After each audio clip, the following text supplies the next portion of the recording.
प्रयागराज में हो रहे महाकुंभ में नागा साधुओं को लेकर बेहद आकर्षण देखने के लिए मिल रहा है। लोग उनके जीवन से जुड़े रहस्यों के बारे में जानना चाहते हैं। शाही स्नान के दौरान भी विभिन्न अखाड़ों से आने वाली नागा साधु आकर्षण का केंद्र बने रहे। इस दौरान कुछ सायों की भी खूब चर्चा रही।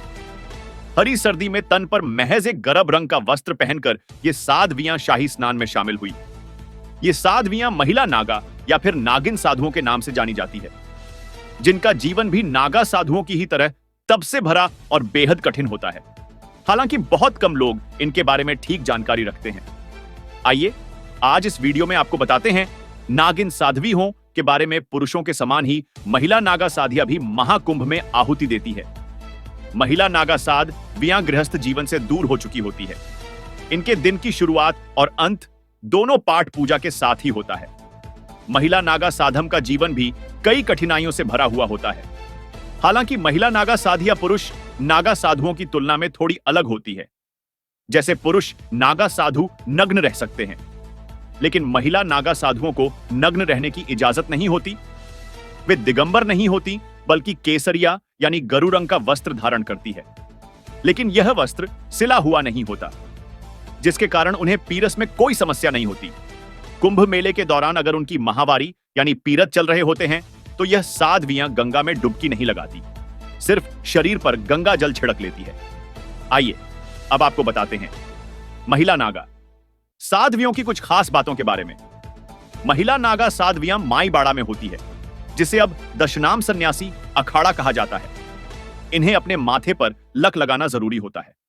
पुरुष नागा साधु में वस्त्रधारी और दिगंबर दोनों तरह के नागा साधु होते हैं, लेकिन सभी महिला नागा साधु वस्त्रधारी होती हैं। महिला नागा साधु गेरू ए रंग का सिर्फ एक कपड़ा पहनती है, जो कि कहीं से भी सिला हुआ नहीं होता। महिला नागा साधुओं के इस वस्त्र को गंठ कहा जाता है। वो पूरे जीवन एक गंठ पहनकर ही बसर करती हैं। यह साधिया दिन में केवल एक बार ही भोजन करती है। महिला नागा साधिया कुंभ में दिखाई देती है और इसके समापन के बाद वह फिर से पर्वतों पर साधना के लिए चली जाती है। महिला नागा साध्वियां पुरुष नागा साधुओं के स्नान के बाद ही नदी में प्रवेश करती हैं। अखाड़े की महिला नागा साधुओं को मां अवधूता नहीं या फिर नागिन कहा जाता है। नागा साधुओं की तरह ही इन्हें भी जीवित रहते ही अपना पिंड दान करना होता है, साथ ही मुंडन भी कराना होता है। नागिन साधु बनने के लिए इन्हें भी 10 से 15 साल तक कठिन ब्रह्मचर्य का पालन करना होता है।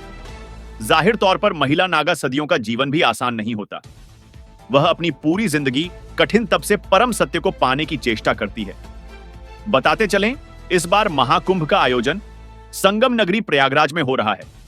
महाकुंभ का हिस्सा बनने के लिए और इसकी छटा देखने के लिए दुनिया भर से पर्यटक आ रहे हैं। इस दौरान शाही स्नान खास तौर पर लोगों के लिए आकर्षण का केंद्र बना हुआ है। मकर संक्रांति पर आयोजित शाही स्नान में तकरीबन 350 करोड़ लोगों ने भाग लिया। महाकुंभ से जुड़ी हर जरूरी डिटेल हम देते रहेंगे।